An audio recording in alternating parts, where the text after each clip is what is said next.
Hello বন্ধুরা, আমার নাম বিশ্বজিৎ অধিকারী। তোমাদের সকলকে আমাদের চ্যানেলে স্বাগত জানাই। আশা করি তোমরা সবাই ভালো আছো, সুস্থ আছো। তো আজকের ভিডিওটি শুরু করার আগে তোমাদের কিছু নতুন আপডেট দিতে চাই। তোমরা আমাদের যে চ্যানেলটা এসকে জেনারেল স্টাডি নামে জানতে, সেটা কিছু আপডেট করে নতুন নাম রাখা হয়েছে, সেটা হলো এডুকেট কেয়ার। আশা করি তোমরা আগে যেভাবে আমাদের চ্যানেলটিকে সাপোর্ট করতে, পরবর্তীকালে সেভাবে সাপোর্ট করবে।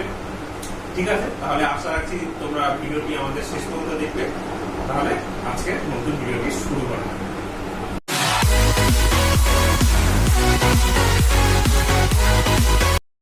আচ্ছা বন্ধুরা, আমরা আগে 1.1 এবং 1.2 করেছি quadratic equation with one variable, অর্থাৎ একচল বিশিষ্ট দ্বিঘাত সমীকরণ। আজকে আমরা বসে দেখি 1.3 শুরু করব। তাহলে চলো অঙ্কটি শুরু করা যাক। এক নম্বর অঙ্কটা কি বলেছে, দুটি ধনাত্মক অখণ্ড সংখ্যার অন্তর 3 এবং তাদের বর্গের সমষ্টি 117 হলে সংখ্যা দুটি কি হবে হিসাব করে নিই। তাহলে প্রথমে আমরা ধরে নিই যে ধরি একটি অখণ্ড সংখ্যা x। আচ্ছা, ধনাত্মক অখণ্ড করতে বলেছে, ধনাত্মক অখণ্ড সংখ্যা x। তাহলে অপর ধনাত্মক অখণ্ড সংখ্যা কি হবে? যেহেতু দুটোর অন্তর 3 বলেছে, তাহলে আরেকটা হবে x প্লাস 3। তোমরা x মাইনাস 3 দিয়েও করতে পারো, আমি x প্লাস 3 দিয়ে করছি। তাহলে এবার কি বলেছে যে তাদের বর্গের সমষ্টি 117। তাহলে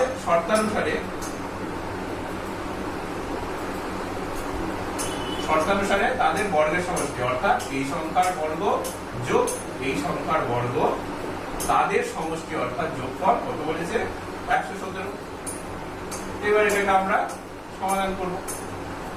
তাহলে এটা x স্কয়ার হোল স্কয়ার ভাঙলে কি হবে? x স্কয়ার প্লাস 3 দুগুণ 6, 6x প্লাস 3 স্কয়ার 9, 117।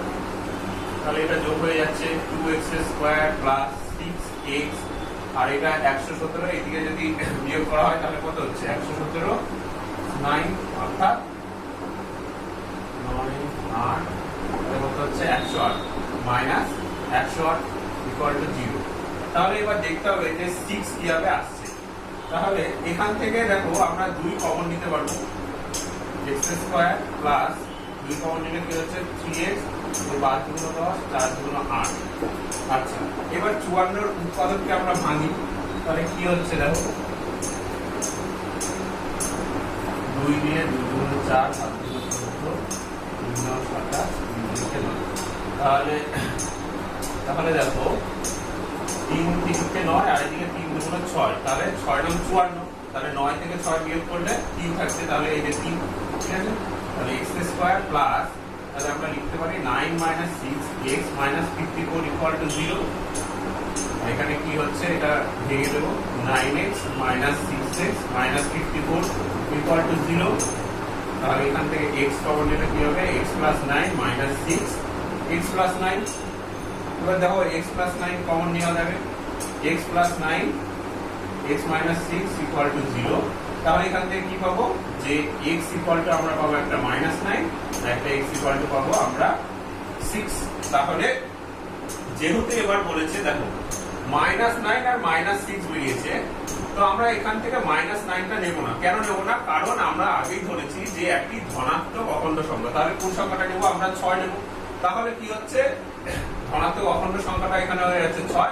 তাহলে আরেকটি সংখ্যা কত হবে? 6 যোগ 3, অর্থাৎ 6 প্লাস 3 9, অর্থাৎ একটি হবে 6 এবং আরেকটি হবে 9।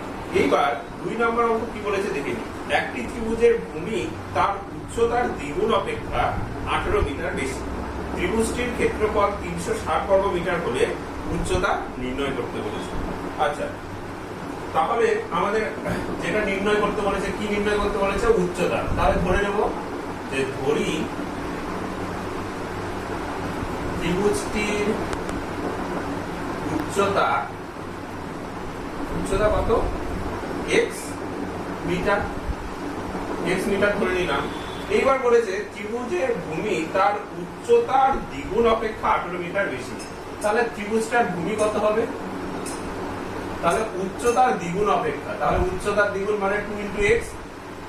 উচ্চতার দ্বিগুণ অপেক্ষা 18 মিটার বেশি, তাহলে কি করতে হবে 18 যোগ করতে হবে, অর্থাৎ এত মিটার।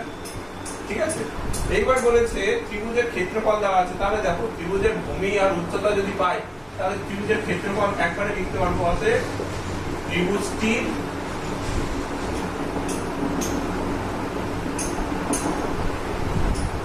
ক্ষেত্রফল কত হবে? আমরা সূত্র জানি কি, হাফ ভূমি ইনটু উচ্চতা। ঠিক আছে, এত মিটার স্কয়ার, আচ্ছা, বা বর্গ মিটার। তাহলে হাফ ভূমি কত হচ্ছে? ভূমি হচ্ছে আমাদের 2x প্লাস 18 ইনটু উচ্চতা কত? x। ঠিক আছে, তাহলে এখান থেকে আর একটু দেখো 2 কমন যাচ্ছে, তাহলে x প্লাস 9 এটার সঙ্গে x গুণ, তাহলে এত মিটার স্কয়ার। ঠিক আছে, তাহলে শর্তানুসারে আমরা কি লিখতে পারি? শর্তানুসারে এই ত্রিভুজের ক্ষেত্রফল আবার বলে দেওয়া আছে 360 বর্গ মিটার, তার মানে কি হবে? এটার সঙ্গে সমান হবে x plus 9 into x equal two 360। তাহলে এটা কি হচ্ছে? x square plus 9x minus 360 সমান 0। তাহলে এবার এমন ভাবে বিয়োগ করতে হবে যেন এখানে 9 আসে। আচ্ছা, তাহলে 360 এর আমরা উৎপাদকটা করে নিই, 2 দিয়ে 8 2 36, 2 দিয়ে 45, 5 9 45, 3 3 9। তাহলে এখানে দেখো 2 2 4, 4 2 8, 3 8 24, এখানে যদি 24 আর 3 5 15 যদি করি তাহলে দেখো বিয়োগ করলে 9 আসছে, তাহলে 24 আর 15 করব, তাহলে x square plus 24 minus 15 into x minus 360 equal to 0। তাহলে এখানে ভেঙে দেবো x square plus 24x minus 15x minus 360 equal to 0। তাহলে এখান থেকে x কমন গেলে কত হবে? x plus 24 minus 15 x plus 24 equal to 0। তাহলে এখান থেকে কত আসছে? x plus 24 x minus 15 equal to 0। ঠিক আছে, তাহলে এবার দেখো এখান থেকে কি মান পাচ্ছি? তাহলে x এর মান একটা পাচ্ছি মাইনাস 24 আর একটা x এর মান পাচ্ছি আমরা 15। তাহলে দেখো ত্রিভুজটির উচ্চতা কত হবে? মাইনাস 24 তো অবশ্যই হবে না, উচ্চতা কখনো কি হয়? নেগেটিভে হয় না, তাই না? সেজন্য আমরা কি করব? 15 এই মানটাকেই আমরা নেব। তাহলে উচ্চতা কত হয়ে যাবে? উচ্চতা হয়ে যাবে 15 মিটার। আর ভূমি কত হয়ে যাবে? এখানে মানটা পুট করে দেবো x এর জায়গায়, তাহলে 2 ইনটু 15 প্লাস 18, তাহলে 15 2 30, 30 যোগ 18, তাহলে কত হচ্ছে? 48 মিটার। 3 নম্বর অঙ্কটা তোমরা একই রকম ভাবে বাড়িতে তোমরা করে নিও। আমি 4 নম্বর অঙ্কটা শুরু করছি। তো 4 নম্বর অঙ্কে কি বলেছে? দুটি স্থানের দূরত্ব 200 কিমি। আচ্ছা, এটা একটা স্থান, এটা একটা স্থান, এই স্থানের দূরত্ব বলেছে 200 কিমি। আচ্ছা, এক স্থান হতে অপর স্থানে মোটর গাড়ি যেতে যে সময় লাগে জিপ গাড়িতে যেতে তার চেয়ে 2 ঘন্টা সময় কম লাগে। মোটর গাড়ি অপেক্ষা জিপ গাড়ির গতিবেগ ঘন্টায় 5 কিমি বেশি হলে মোটর গাড়ির গতিবেগ হিসাব করি। তাহলে প্রথমেই আমাদের ধরে নিতে হবে কি? মোটর গাড়ির গতিবেগ আমাদের ধরে নিতে হবে যে মোটর গাড়ির গতিবেগ কত? x কিমি পার আওয়ার। ঠিক আছে, এইবার বলেছে যে জিপ গাড়ির গতিবেগ কত? মোটর গাড়ি অপেক্ষা 5 কিমি বেশি। তাহলে জিপ গাড়ির গতিবেগ কত হবে? জিপ গাড়ির গতিবেগ যেহেতু এর থেকে 5 কিমি বেশি তাই x প্লাস 5 কিমি পার আওয়ার। ঠিক আছে, আচ্ছা, এইবার তারা এই যে মোটর গাড়ি আর জিপ গাড়ি দুটোই তো সেম দূরত্ব অতিক্রম করবে। আমরা কি জানি? s ইকুয়াল টু vt, তাহলে t সমান সমান s বাই v, অর্থাৎ আমাদের প্রয়োজনীয় সময় কত হচ্ছে? অতিক্রান্ত দূরত্ব বাই বেগ। তাহলে দেখো প্রথম ক্ষেত্রে মোটর গাড়ির ক্ষেত্রে আমি একবারই শর্তানুসারে করে দিচ্ছি, দেখো তোমাদের বুঝতে কোনো অসুবিধা হবে না শর্তানুসারে। আচ্ছা, তোমরা আগে একটা বলো যে মোটর গাড়ির গতিবেগ x কিমি আর জিপ গাড়ির গতিবেগ x প্লাস 5 কিমি, তাহলে কার কম সময় লাগবে এই 200 কিমি অতিক্রম করতে? তাহলে সময় কম লাগবে জিপ গাড়ির, কেননা এর হচ্ছে গতিবেগটা বেশি। তাহলে কার বেশি সময় লাগছে? মোটর গাড়ি। তাহলে মোটর গাড়ির সময়টা আমরা আগে লিখবো। তাহলে সময়টা কত হবে? অতিক্রান্ত দূরত্ব বাই বেগ। তাহলে 200 বাই x মাইনাস কত হবে, এও তো একই দূরত্ব অতিক্রম করবে, তাহলে কত হবে 200 বাই x প্লাস 5, কেননা এর গতিবেগ হচ্ছে x প্লাস 5। এবার বলেছে যে 2 ঘন্টা সময় বেশি লাগবে, তাহলে এই দুটো বিয়োগফল কত হবে 2। ঠিক আছে, এবার আমরা সব শুরু করি। এখান থেকে দেখো 200 কমন নিয়ে নিচ্ছি, 1 by x minus 1 by x plus 5 equal to 2। তাহলে এখানে কি হচ্ছে, 2 দিয়ে দেখো এটা কেটে যাচ্ছে 100, তাহলে এখানে আমরা লিখতে পারি x ইনটু x প্লাস 5, এখানে কি হয়ে যাচ্ছে x প্লাস 5 মাইনাস x অর্থাৎ 5, আর এদিকে দেখো উল্টে গেলে হয়ে যাচ্ছে 1 বাই 100। ঠিক আছে, তাহলে এটা একবারে করে দিচ্ছি x স্কয়ার প্লাস 5x, আর এই দিক থেকে 500টা এদিকে কি হয়ে যাবে, বিয়োগ হয়ে যাবে। তাহলে এবার আমরা কি করব, 500 কে ভাঙবো, তাহলে 2 দিয়ে 250, 2 দিয়ে 125, এখানে 5 দিয়ে 5 গুণ 10, 5 পাচ্ছে 25। তাহলে এখানে দেখো যেহেতু প্লাস 5 আছে, তাহলে 500 কোন উৎপাদক নেব, দেখো এখানে 25, 5 গুণ 10, 10 গুণ 20, তাহলে 25 থেকে 20 বিয়োগ করলে আমাদের 5 আসছে। তাহলে আর ভাঙানোর কোনো প্রয়োজন নেই, x স্কয়ার প্লাস কি করছি 25 মাইনাস 20 ইকুয়াল টু 0। তাহলে এখানে আমরা x square plus 25x minus 20x minus 500 equal to 0। ঠিক আছে, আমি পাশে করে দিচ্ছি।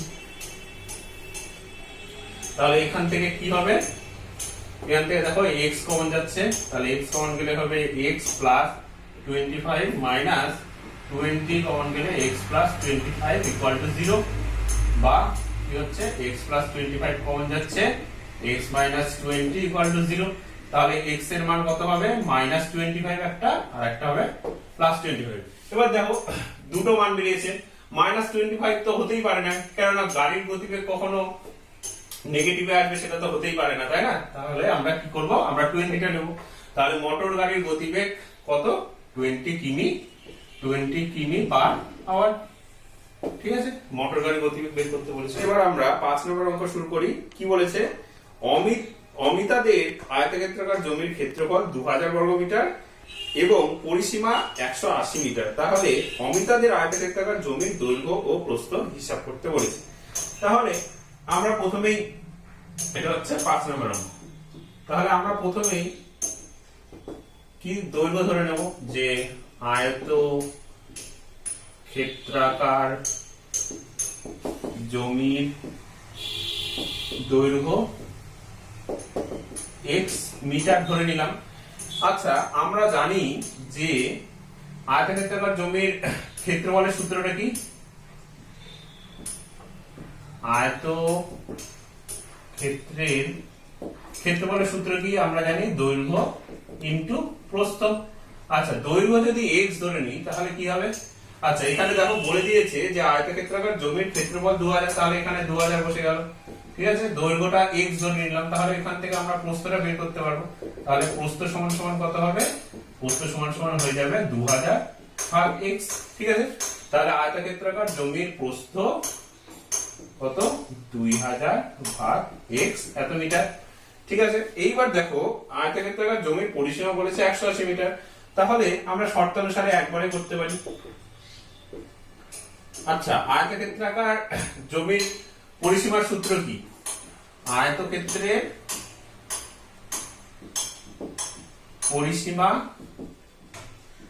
পরিসীমা সূত্র আমরা কি জানি, যে 2 ইনটু দৈর্ঘ্য প্লাস প্রস্থ। ঠিক আছে, তাহলে এটাই বলেছে 2 ইনটু দৈর্ঘ্য প্লাস প্রস্থ। এবার এখানে আমরা মানগুলো পুট করে দেবো। এবার সেটাই বলেছে যে সেটা কিসের সমান হবে, 180 সমান হবে। তাহলে শর্তানুসারে 2 ইনটু দৈর্ঘ্য কত, দৈর্ঘ্য হচ্ছে x প্লাস প্রস্থ কত, 2000 বাই x, এটা কিসের সাথে সমান হবে, আমাদের এই যে 180 মিটার বলে দিয়েছে, তাহলে 180 এর সঙ্গে সমান হবে।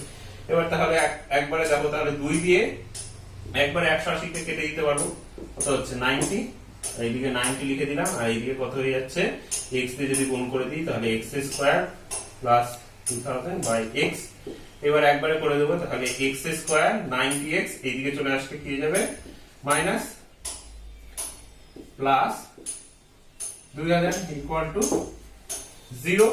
তাহলে দেখো এখানে যোগ আছে, তাহলে আমরা 2000 টাকে ভাঙাবো, ভাঙিয়ে তাহলে কত হচ্ছে, তাহলে 2 দিয়ে 1000, 2 দিয়ে 500, 2 দিয়ে 2 বিয়োগকে 2 2 গুণ 50 8 গুণ 10 5 পাঁচে 25 5 পাঁচে 25। আচ্ছা তাহলে দেখে নি এখানে 90 আসতে হবে এই উৎপাদক দুটোর যোগফল নিয়ে। তাহলে 5 গুণ 10 10 গুণ 20 20 দুগুণ 40। আচ্ছা 40 আর 5 পাঁচে 25 25 গুণ 50। তাহলে 50 আর 40 নিলে আমাদের চলে আসছে কি 90। তাহলে সেটা লিখে দেবো যে x square minus 50 plus 40x plus 2000 equal to 0। তাহলে এখান থেকে হচ্ছে x square minus 50x minus 40x plus 2000 equal to 0। তাহলে এখান থেকে x কমন নিলে হয়ে যাচ্ছে x মাইনাস 50 মাইনাস 40 কমন নিলে হচ্ছে x মাইনাস 50 ইকুয়াল টু 0। তাহলে এখান থেকে কি হচ্ছে x মাইনাস 50, এখান থেকে হচ্ছে x মাইনাস 40 ইকুয়াল টু 0। ঠিক আছে, তাহলে এখান থেকে আমরা কি মান পাচ্ছি? x এর মান হচ্ছে একটা 50 আর একটা হচ্ছে কত 40। আচ্ছা তাহলে দেখো এখানে দুটোই পজিটিভ মান বেরিয়েছে। এবার তোমাদের মনে হতে পারে যে 50টাও হবে 40টাও হবে। আচ্ছা আমরা প্রথমে ধরে নিলাম যে 50টা হবে। ঠিক আছে, তাহলে দৈর্ঘ্য যদি 50 হয় তাহলে প্রস্থ কত হয় এখানে দেখে নিচ্ছি। তাহলে 2000 ভাগ 50, তাহলে 0 0 4 5 20। তাহলে দেখো এখানে 40 হচ্ছে।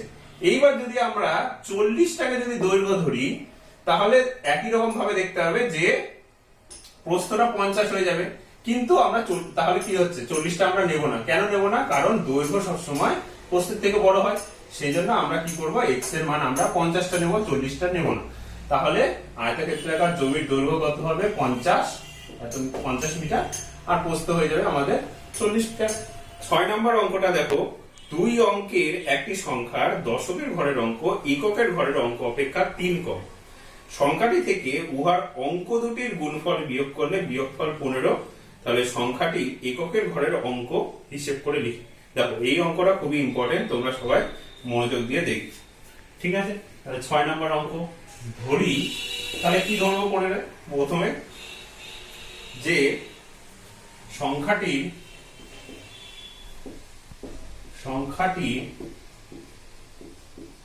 এককের ঘরের অঙ্ক কত? x। তাহলে সংখ্যাটির দশকের ঘরের অঙ্ক কত হবে? দশকের ঘরের অঙ্ক হবে কত? এবার বলেছে দেখো দশকের ঘরের অঙ্ক এককের ঘরের অঙ্ক অপেক্ষা 3 কম। তাহলে এটা যদি x হয় তাহলে এটা হয়ে যাবে x - 3। তাহলে সংখ্যাটি কত হবে? অতএব সংখ্যাটি হবে কি? দশকের ঘরের অঙ্কের সঙ্গে আমরা কি জানি 10 গুণ করতে হয়, প্লাস এককের ঘরের অঙ্কের সঙ্গে 1 গুণ করতে হয়। তাহলে সংখ্যাটি কত হচ্ছে? 10x - 30 plus x। তাহলে এখান থেকে কি হয়ে যাচ্ছে যে 11x - 30। এটা হচ্ছে আমাদের সংখ্যাটা। এইবার কি বলেছে যে সংখ্যাটি থেকে উহার অঙ্ক দুটির গুণফল, অর্থাৎ এককের অঙ্ক আর দশকের অঙ্ক দুটির গুণফল যদি আমরা বিয়োগ করি এই যে সংখ্যাটি থেকে, তাহলে কি হবে? বিয়োগফল বলেছে 15 হবে। তাহলে শর্তানুসারে আমরা একবারে করে নেব। তাহলে শর্তানুসারে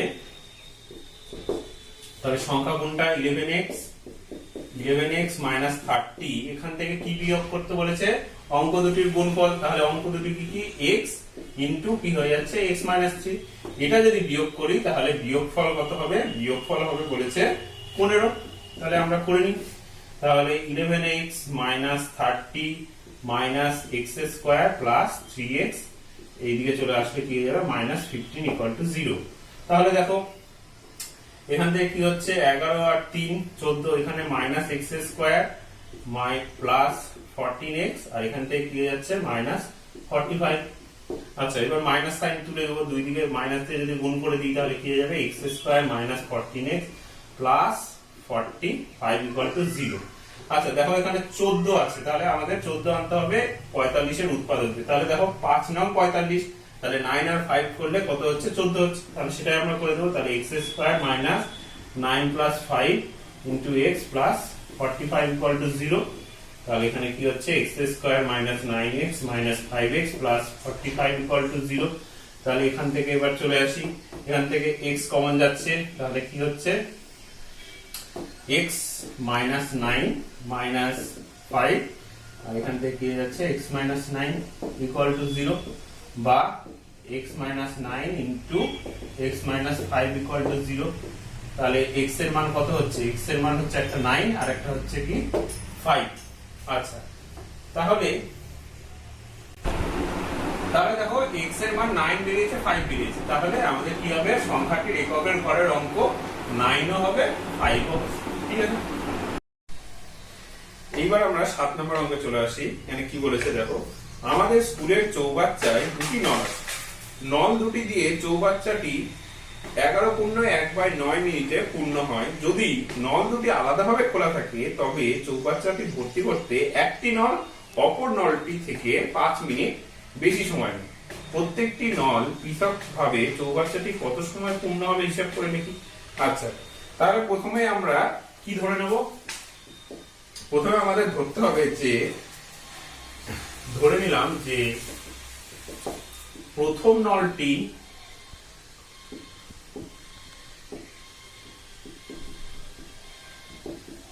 চৌবাচ্চা ভর্তি করতে সময় নেয় x মিনিট, ধরে নিলাম x মিনিট। তাহলে দ্বিতীয় নলটি চৌবাচ্চা ভর্তি করতে সময় নেবে কত, দেখো 5 মিনিট বেশি সময় নেয়, তাহলে এটা কত হবে, x + 5 মিনিট। আচ্ছা, এইবার বলেছে যে নল দুটি দিয়ে চৌবাচ্চাটি 11.1/9 মিনিটে পূর্ণ হয়। এবার নল দুটি কি বলছে, একসঙ্গে যদি রাখা হয় চৌবাচ্চাটায় তাহলে 11.1/9 মিনিটে পূর্ণ হয়। আচ্ছা, তাহলে আমরা আগে কি করে নেব, এখান থেকে ধরে নিলাম যে প্রথমে চৌবাচ্চাটাতে সমস্ত জলের পরিমাণ ধরে নিলাম, এটা আমরাকে 1 অংশ ধরে নিচ্ছি পূর্ণ হবে। তাহলে আমরা কি লিখতে পারবো, দেখো প্রথম নলের ক্ষেত্রে, প্রথম নলের ক্ষেত্রে কি হবে, যখন পৃথক ভাবে থাকবে তখন কি হচ্ছে, x মিনিটে ভর্তি করে 1 অংশ। ঠিক আছে, মানে 1 অংশ জল, অর্থাৎ পুরো অংশটা ভর্তি করে দিচ্ছে। তাহলে 1 মিনিটে ভর্তি করবে কত, 1/x অংশ। তাহলে আমাদের দেওয়া টাইম কত হচ্ছে, 11.1/9, অর্থাৎ কত হচ্ছে, 9 11 99 যোগ 1 অর্থাৎ 100/9। এত মিনিটে ভর্তি করবে কত, এর সঙ্গে গুণ হয়ে যাবে, তাহলে কত হয়ে যাচ্ছে, 100/9x, এত অংশ ভর্তি করছে। এইবার দ্বিতীয় নলের ক্ষেত্রে কি হচ্ছে, দ্বিতীয় নলের ক্ষেত্রে এ কত সময় লাগছে, এ 5 মিনিট বেশি সময় লাগছে, অর্থাৎ x + 5 মিনিটে ভর্তি করবে 1 অংশ। অর্থাৎ প্রথম নলটা x মিনিটে যেটা ভর্তি করছিল 1 অংশ, দ্বিতীয় নলটা কি হচ্ছে, তার থেকে 5 মিনিট সময়ে ওই 1 অংশটাই ভর্তি করছে। ঠিক আছে, তো তাহলে 1 মিনিটে ভর্তি করবে কত, 1/x + 5 এত অংশ। তাহলে এবার আমাদের প্রদত্ত টাইম কত, 11.1/9, অর্থাৎ 100/9 মিনিটে ভর্তি করবে কত, একই রকম গুণ হয়ে যাচ্ছে x + 5 এত অংশ। ঠিক আছে, তাহলে এই দুটোকে এবার যদি একসঙ্গে দেওয়া হয় তাহলে 11.1/9 মিনিটে তারা পুরো চৌবাচ্চাটিকে ভর্তি করে দেবে। তাহলে শর্তানুসারে আমরা কি লিখতে পারবো, শর্তানুসারে তাহলে দেখো 11.1/9 মিনিটে এ 100/9x অংশ ভর্তি করেছে, আর এ কত অংশ, 100/9x + 5, অর্থাৎ এ যদি এতখানি ভর্তি করে থাকে তাহলে এ ভর্তি করে থাকবে কত, বাকি অংশটুকু। তার মানে দেখো এই দুটোর যোগফল কত হচ্ছে, 1 অংশ। ঠিক আছে, তার মানে কি করবো আমরা, শর্তানুসারে এটা যোগ এটা সমান সমান আমরা 1 অংশ করে দেবো, x + 5 সমান সমান 1। আচ্ছা, তাহলে এখান থেকে দেখো 100/9 আমরা কমন নিয়ে নিচ্ছি, তাহলে এখানে কি হয়ে যাবে, x × x + 5, এখানে দেখো x + 5 + x অর্থাৎ 2x + 5 = 1। তাহলে এখানে উল্টে যাবে, এখানে কি হয়ে যাচ্ছে আমাদের x² + 5x। ঠিক আছে, আর এইদিকে দেখো 100টা নিচে চলে আসবে, 9টা উপরে চলে আসবে, আর 9 এর সঙ্গে কি হচ্ছে, এটা গুণ হয়ে যাবে, অর্থাৎ এটার সঙ্গে আমরা 9 গুণ করে দিচ্ছি, সমান সমান কি হচ্ছে আমাদের 100 এর সঙ্গে এটা গুণ হয়ে যাবে, তাহলে 100 × 2x + 5। ঠিক আছে, তাহলে এটা গুণ করে দিচ্ছি, 9x² + 5 × 9 45x, এইদিকে একবারে নিয়ে চলে আসছি, 200x মাইনাস কত হচ্ছে 500 সমান 0। ঠিক আছে, তাহলে আমি একটু উপরে মুছে দিচ্ছি।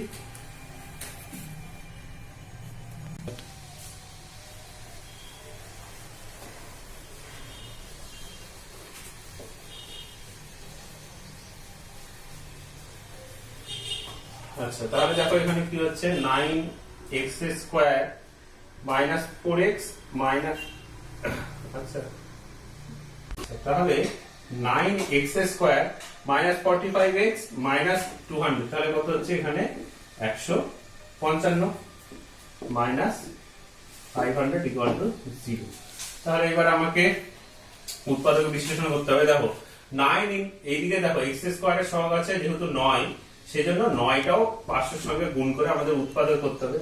আচ্ছা, আমরা আলাদা করে করলাম না, 9 এর জন্য আমরা পাচ্ছি দুটো উৎপাদক 3, আর এখানে 500 এর জন্য আমরা করে নেব। তাহলে কত হচ্ছে 2 দিয়ে 2 দুগুণ 4, তাহলে এখানে 250, 2 দিয়ে 125, 5 দুগুণ 10, তারপর হচ্ছে 25, তারপর হচ্ছে 25। ঠিক আছে, তাহলে এখানে যেহেতু বিয়োগ আছে তার মানে আমাদের বিয়োগফল হতে হবে 155। আচ্ছা, তাহলে এখান থেকে দেখি 5 পাচ্ছে 25, এই দুটো রাখলাম, 5 দুগুণ 10, 10 দুগুণ 20, 20 আর 9, 20 আর 9 কত হচ্ছে 180। তাহলে দেখো 180 থেকে যদি আমরা 25 বিয়োগ করি দেখো 155 হচ্ছে। তাহলে 9x স্কয়ার মাইনাস 180 বিয়োগ 25x মাইনাস 500 ইকুয়াল টু 0। তাহলে এখান থেকে কি হচ্ছে 9x square minus 180x minus 25x minus 500 equal to 0।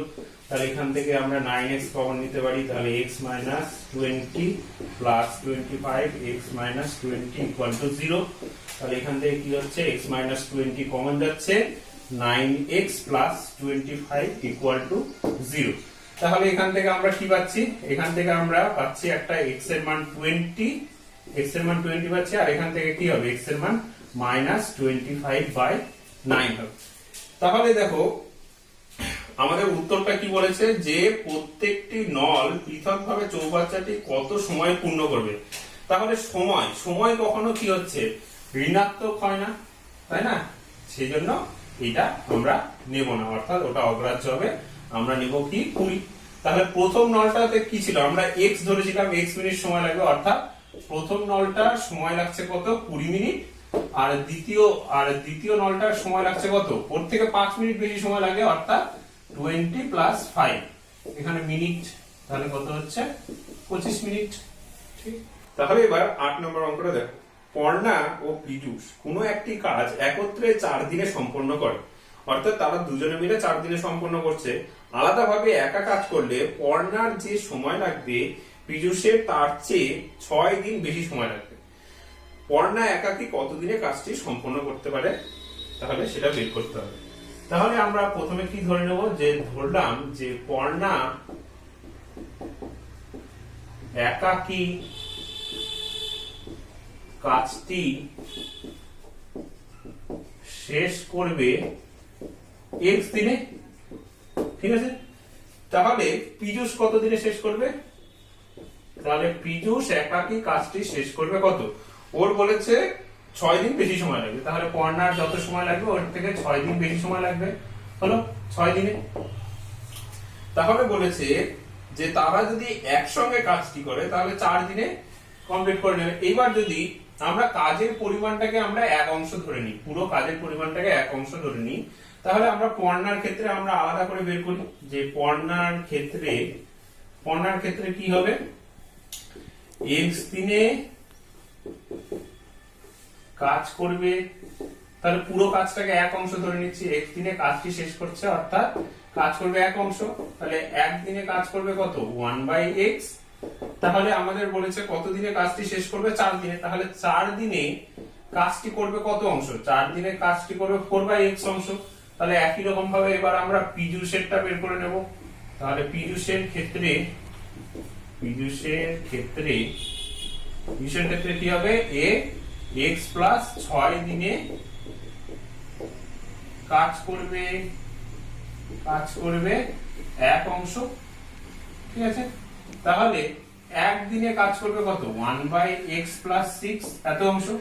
তাহলে 4 দিনে কাজ করবে কত 4/x + 6 এত অংশ। তাহলে দেখো 4 দিনে তারা দুজনে যদি কাজ করে একসঙ্গে, তাহলে 4 দিনে তারা দুজনে পুরো কাজটি শেষ করে দেবে। অর্থাৎ 4 দিনে সে 4/x অংশ কাজ করেছে, আর এই 4 দিনে কাজ করেছে 4/x + 6। অর্থাৎ 4 দিনে যদি ওদের কাজের পরিমাণটাকে আমরা যোগ করে দিই, তাহলে আমরা পেয়ে যাব কি টোটাল কাজ, অর্থাৎ এক অংশ পেয়ে যাব। তাহলে শর্তানুসারে 4/x + 4/x + 6 = 1। তাহলে এখান থেকে আমরা 4 কমন নিয়ে নিচ্ছি, এখানে কি হয়ে যাচ্ছে x + 6, এখানে এই দুটো যোগ হয়ে যাবে, তাহলে হয়ে যাচ্ছে 2x + 6 = 1। ঠিক আছে, তাহলে দেখো একবারে করে দিচ্ছি, এখানে x² + 6x, এটা ক্রস গুণ হয়ে যাবে, আর এটা 4টা কি হয়ে যাবে 1/4, এই 4টা আবার এটার সঙ্গে গুণ হয়ে যাবে। তাহলে দেখো 4 × 2 = 8 + 4 = 6 = 24। এবার এটাকে এই দিকে নিয়ে চলে আসবো, তাহলে কত হচ্ছে x² + 6x - 8x, অর্থাৎ -2x মাইনাস কত হবে 24 = 0। তাহলে 24 এর এমন দুটো উৎপাদক আনতে হবে যাতে তাদের বিয়োগফলটা হয়ে যায় আমাদের 2 - 2। আচ্ছা, তাহলে কি করতে হবে যে x² মাইনাস, তাহলে দেখো 4 × 6 = 24, তাহলে একবারে করে দিচ্ছি যে 6x + 4x - 24 = 0। তাহলে এখান থেকে কি আসছে, আমরা x কমন নিতে পারি, x - 6 + 4 x - 6 = 0। তাহলে দেখো x - 6 কমন যাচ্ছে, x + 4 = 0। তাহলে x এর মান কত হচ্ছে একটা 6, আর x এর মান হচ্ছে একটা -4। তাহলে দেখো পর্ণা একাকী কাজটি শেষ করবে 6 দিনে। -4 তো কখনোই হবে না, দিন সংখ্যা কখনো নেগেটিভ হয় না, তাই পর্ণা কাজটি 6 দিনে। 9 নম্বর অঙ্ক কি বলেছে দেখো, কলমের মূল্য প্রতি ডজনে 6 টাকা কমলে 30 টাকায় আরো 3টি বেশি কলম পাওয়া যাবে। কমার পূর্বে প্রতি ডজনে কলমের মূল্য কত? তাহলে এই অঙ্কটা খুবই ইম্পর্টেন্ট, দেখো অন্যগুলোর থেকে একটু আলাদা। আচ্ছা, তাহলে আমরা এটা করে দেখি, কোনো অসুবিধা নেই।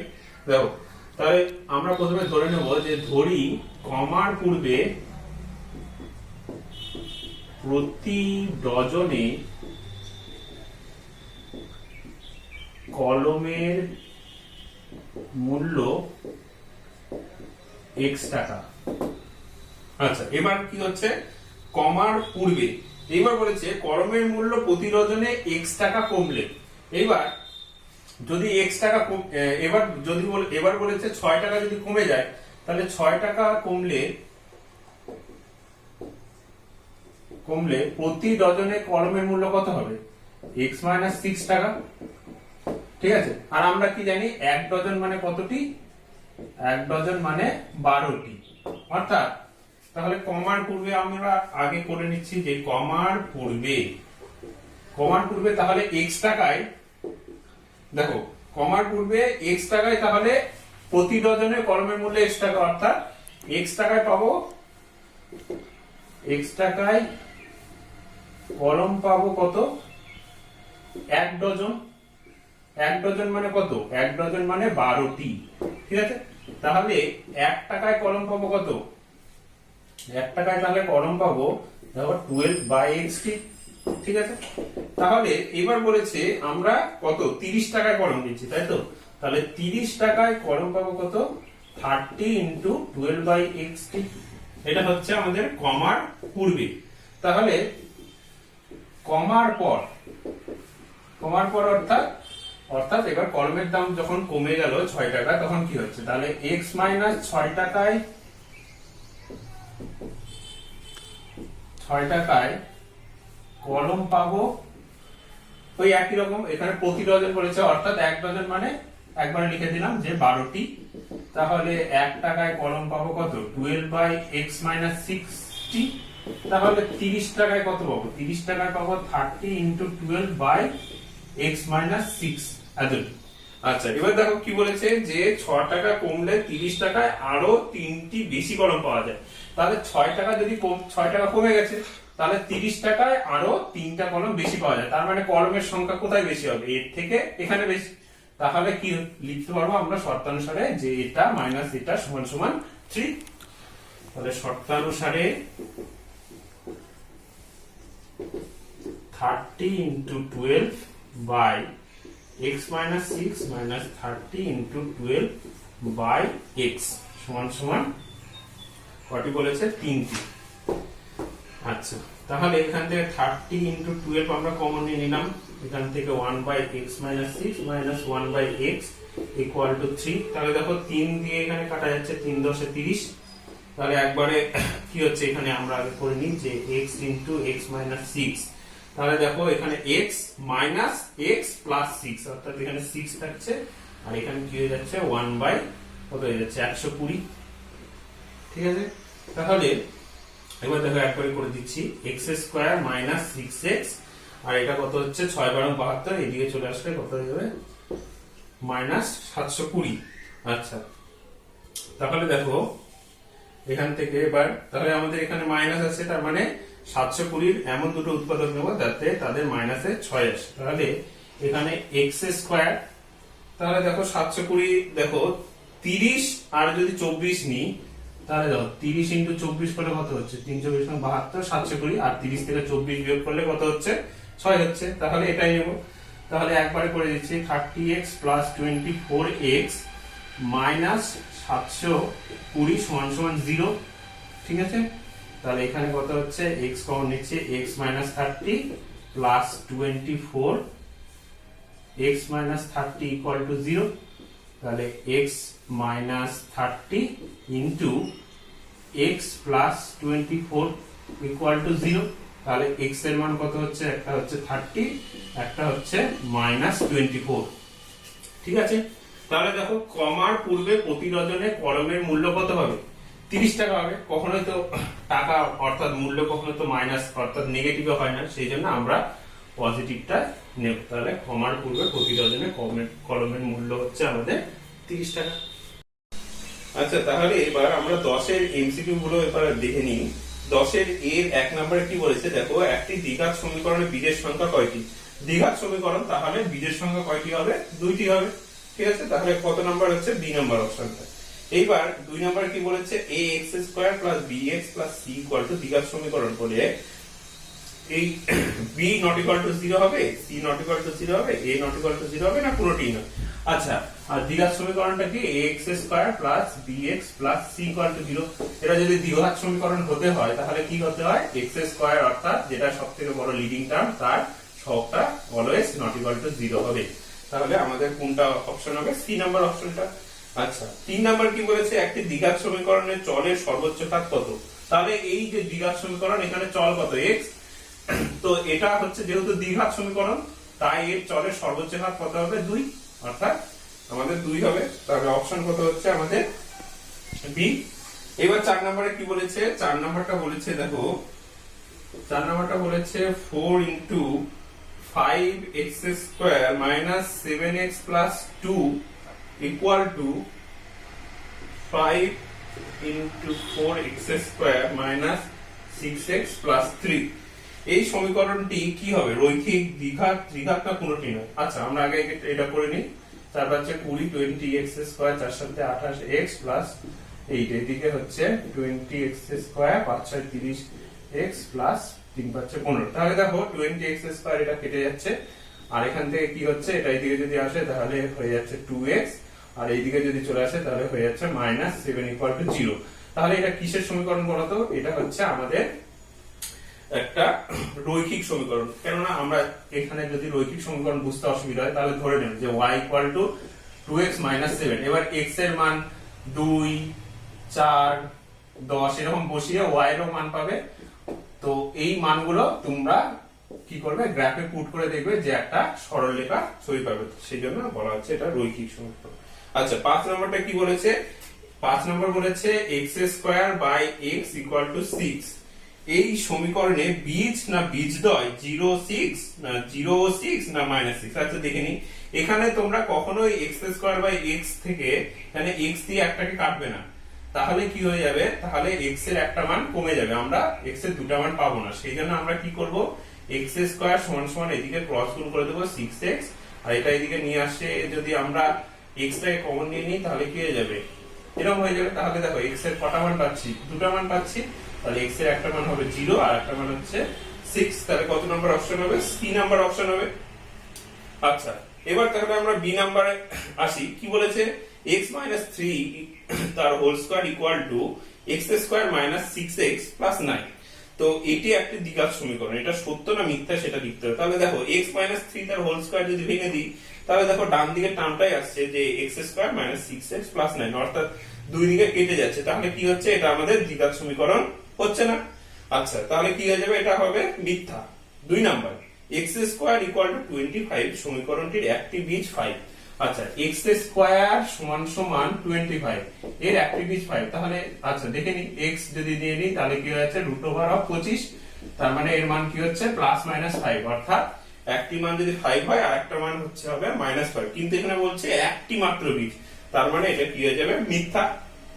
ঠিক আছে, 10 এর 3 নাম্বারটা কি বলেছে, যদি ax square plus bx plus c equal to 0 সমীকরণটি a ইকুয়াল টু 0 এবং b নট ইকুয়াল টু 0 হয়, তবে সমীকরণটি কি হবে। দেখো a ইকুয়াল টু যদি 0 হয়ে যায়, ax square plus bx plus c, এখানে যদি a 0 হয়ে যায় তাহলে কি হয়ে যাচ্ছে, এই টার্মটা থাকছে না। তাহলে কি হবে, এটি একটি একঘাত সমীকরণ হয়ে যাবে, দ্বিঘাত আর হচ্ছে না। ঠিক আছে, এবার 2 নাম্বার, যদি একটি দ্বিঘাত সমীকরণের দুটি বীজই এক হয় তাহলে সমীকরণটি কি হবে। আচ্ছা, সমীকরণে দুটি বীজই বলেছে এক, অর্থাৎ x এর দুটো মানই এক, তাহলে কি হয়ে যাবে সমীকরণটা, তাহলে হয়ে যাবে x মাইনাস 1 তার হোল স্কয়ার। তাহলে এটাকে আমরা লিখতে পারি x square minus 2x plus 1 equal to 0। ঠিক আছে, এটাই হচ্ছে আমাদের সেই দ্বিঘাত সমীকরণ। এবার বলেছে 3 number, x square equal two 6x সমীকরণের বীজদ্বয় ড্যাশ ও ড্যাশ। তাহলে x square equal two 6x, তাহলে সমীকরণের বীজদ্বয় কি হবে, এদিকে নিয়ে আসলাম, x কমন নিয়ে নিলাম, তাহলে x মাইনাস 6 ইকুয়াল টু 0। তাহলে x এর হচ্ছে একটা 0 আর একটা হচ্ছে আমাদের 6। আচ্ছা, এবার 11 এর 1 নাম্বার দেখো কি বলেছে, x square plus ax plus 3 equal to 0 সমীকরণের একটি বীজ এক হলে এর মান নির্ণয় করতে বলেছে। তাহলে দেখো x square plus ax plus 3, এই সমীকরণের একটি বীজ বলেছে 1, তার মানে কি x এর জায়গায় আমরা 1 পুট করে দেব। তাহলে 1 পুট করে দিলে কি হচ্ছে, দেখো এর মান হয়ে যাচ্ছে আমাদের -4, অর্থাৎ এর মান হয়ে গেল -4। একই রকম ভাবে আচ্ছা 2 নাম্বারটা কি বলেছে, x স্কয়ার মাইনাস, আচ্ছা করে দিচ্ছি, x square minus 2 plus b into x plus 6, এই সমীকরণের একটি বীজ 2 হলে অপর বীজটির মান লিখি। তাহলে এই সমীকরণের একটি বীজ 2, তাহলে একই রকম x এর জায়গায় মান পুট করে দেব 2, তাহলে কি হচ্ছে 2 square minus 2 plus b into 2 plus 6 equal to 0। তাহলে 4 মাইনাস 2 দুগুণ হচ্ছে 4 minus 2b plus 6 equal to 0। তাহলে প্লাস 4 মাইনাস 4 চলে যাচ্ছে এখান থেকে, তাহলে b এর মান কত হচ্ছে 3 হচ্ছে। ঠিক আছে, তাহলে b এর মান 3 হচ্ছে, তাহলে ইকুয়েশনটা আমরা কি পাবো, x স্কয়ার, তাহলে দেখো 3 আর 2 তাহলে 5, তাহলে minus 5x plus 6 equal to 0। তাহলে অপর বীজটির মান কত হবে, তাই না, একটা বীজ কত, ধর একটা বীজ বলা ছিল x ইকুয়াল টু 2। ঠিক আছে, তাহলে অপর বীজটা কত দেখে নি। আচ্ছা, এখানে দেখো 3 দুগুণ 6, তাহলে x square minus 3x minus 2x plus 6 equal to 0। ঠিক আছে, তাহলে এখান থেকে x কমন নিলে কি হচ্ছে, x মাইনাস 3 মাইনাস 2 কমন নিলে x মাইনাস 3 ইকুয়াল টু 0। তাহলে x মাইনাস 3 আর হচ্ছে x মাইনাস 2 ইকুয়াল টু 0, তাহলে x ইকুয়াল টু 3 আর একটা হচ্ছে 2। তাহলে একটা বীজ 2 বলা আছে, তাহলে আরেকটা বীজ কত হবে 3। তাহলে একই রকম ভাবে তোমরা 3 নাম্বার অঙ্কটা করতে পারবে। ঠিক আছে, 4 নাম্বার অঙ্কটা কি বলেছে, একটি প্রকৃত ভগ্নাংশ তার অনন্যকের অন্তর বলেছে 9/20। তাহলে সমীকরণটি লিখি। আচ্ছা, তাহলে কি হবে, ধরে নিলাম প্রকৃত ভগ্নাংশ হচ্ছে x। আচ্ছা, x তার মানে কি x/1। প্রকৃত ভগ্নাংশ কখন বলি, প্রকৃত ভগ্নাংশটা কি, যেখানে লব বাই হর, তাই তো, যেখানে হরটা অলওয়েজ কি হচ্ছে লবের থেকে বড় হয়। ঠিক আছে, তাহলে এই ভগ্নাংশে কি হচ্ছে 1টা কি হচ্ছে x এর থেকে বড়। ঠিক আছে, তাহলে এটা হলো প্রকৃত ভগ্নাংশ। এবার তার অনন্য, তাহলে x এটা হচ্ছে প্রকৃত ভগ্নাংশ ধরেছি, তাহলে এর অনন্য কত হবে 1/x, তাই তো। তাহলে 1/x, তাহলে এই ক্ষেত্রে কি ছিল, এই ক্ষেত্রে ছিল x/1। তাহলে x/1 এর থেকে কি হবে, এই অনন্যক যেটা ধরেছি x এর অনন্যক, তাহলে কি হচ্ছে এই ভগ্নাংশটা বড় হচ্ছে, তাহলে কি হবে 1/x মাইনাস x, তাদের অন্তর বলে দিয়েছে কত 9/20। ঠিক আছে। তো এই সমীকরণটি লিখি, তাহলে এটাই হচ্ছে আমাদের নির্ণয় সমীকরণটি। ঠিক আছে, এইবার লাস্ট অঙ্ক যাচ্ছি 11-5 নাম্বার। কি বলেছে? ax² + bx + 35 = 0। এই সমীকরণে বীজদ্বয় বলেছে একটা -5 আর একটা বলেছে -7 হলে a আর b এর মান লিখি। আচ্ছা, তাহলে শেষ অঙ্কটা করে দিচ্ছি। এই অঙ্কটা খুব ভালো, পরীক্ষায় আসতে পারে। ax² + bx + 35 = 0। তো এই সমীকরণে বীজ বলেছে একটা কত, একটা বলেছে -5 আর একটা বলেছে কত, -7। আচ্ছা, তাহলে -5 আর -7 জানা আছে, তাহলে আমরা কি করতে পারি? আমরা অবধের সূত্রটা কাজে লাগাবো যে x -7 +5 x -7 + 0 এটা লিখতে পারি। তাহলে এখান থেকে কি হয়ে যাচ্ছে? x² + 7 5 12 12x + 35। তাহলে দেখো এই দুটো তুলনা করে দেখো কি হচ্ছে। এখানে a এর মান পেয়ে যাচ্ছে আমরা 1 আর b এর মান কত পেয়ে যাচ্ছি? b এর মান পেয়ে যাচ্ছে আমরা 12। তাহলে অঙ্কগুলো সবই সোজা, ঠিক আছে, কোনো ভয় করার দরকার নেই। তাহলে এখানেই আমরা ভিডিওটা শেষ করছি। আশা করি তোমাদের সকলের ভিডিওটি ভালো লেগেছে। যদি কোনো অসুবিধা থেকে থাকে তাহলে তোমরা অবশ্যই কমেন্ট বক্সে জানাতে পারো। আর অবশ্যই ভিডিওটি আমাদের লাইক, শেয়ার এবং কমেন্ট করে দিও, এবং শেষে আমাদের চ্যানেলটি অবশ্যই সাবস্ক্রাইব করে দিও, কেননা কোনো নতুন ভিডিও আমরা যখন আপলোড করব তোমাদের কাছে সবার প্রথমে নোটিফিকেশন পৌঁছে যাবে। তাহলে এখানে আমরা ভিডিওটি শেষ করছি, দেখা হচ্ছে নেক্সট ভিডিওতে। Thank you.